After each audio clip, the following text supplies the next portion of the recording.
La venue du roi de gloire. Ce psaume rappelle un moment très important dans l'histoire religieuse d'Israël, celui où l'Arche de l'Alliance, après être restée plus d'un demi-siècle comme étrangère à la vie du peuple de Dieu, fut solennellement ramenée à la place d'honneur et introduite sur la colline de Sion, près de la demeure royale, 2 Samuel 6.12. La pensée qui remplit notre psaume, ainsi que le psaume 15, composé, semble-t-il, à la même occasion, est celle de la pureté de cœur et de conduite nécessaire à ceux qui veulent approcher de l'Éternel. Le formalisme du peuple et la conduite criminelle des sacrificateurs avaient eu pour châtiment l'éloignement de l'Arche, 1 Samuel 4.11.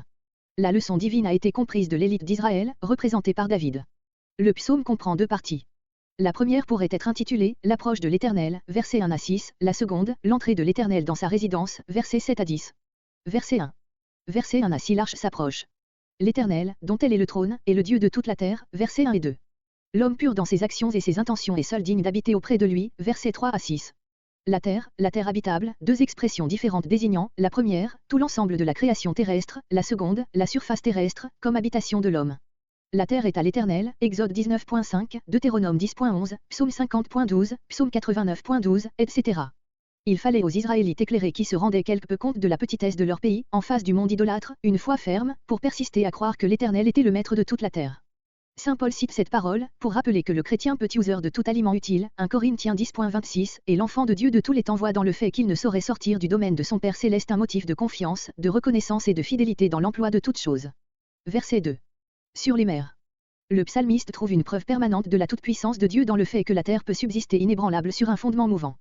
La science actuelle s'exprime autrement, mais le prodige qu'elle nous fait constater, en nous montrant le globe terrestre suspendu dans l'espace, n'est pas moins grand. Les courants d'eau désignent les courants marins et non les fleuves terrestres. Verset 3. Qui pourra monter? C'est la question que s'adresse le fidèle qui sent son indignité et sa faiblesse. Verset 4.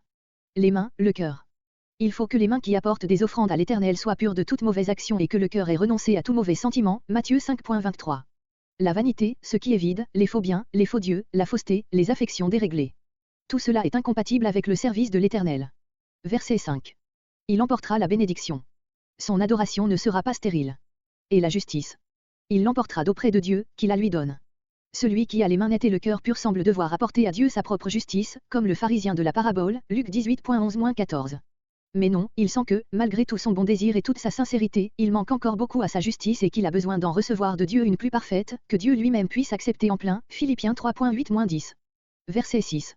Ta face. Insensiblement le discours se change en prière et le psalmiste, qui vient de parler de Dieu, s'adresse à Dieu. Tel est Jacob. La véritable race de Jacob n'est pas celle qui descend du patriarche selon la chair, mais celle qui sait, comme lui, lutter avec Dieu dans une prière ardente et sincère. Comparez Romains 9.6. L'emploi du nom de Jacob fait mieux comprendre que celui d'Israël l'allusion à la personne de l'ancêtre du peuple.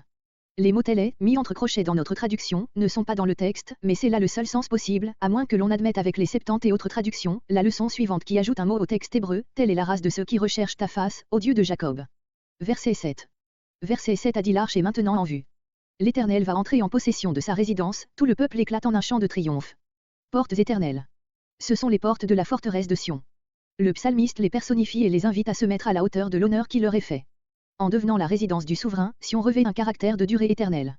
Verset 8. Qui est-il?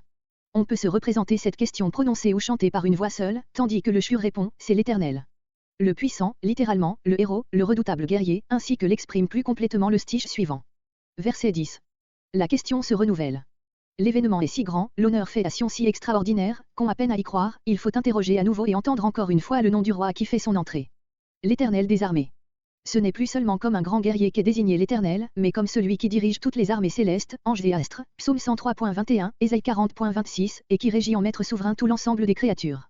Si David a eu un sentiment si profond de l'honneur qui lui était fait de recevoir en Sion le symbole de la présence de Dieu, n'éprouverons-nous pas, à notre tour, les sentiments exprimés dans ce psaume, en pensant à la venue réelle du Seigneur sur la terre, comme Fils de l'homme, à son entrée dans nos cœurs par le Saint-Esprit et à son avènement à venir en gloire.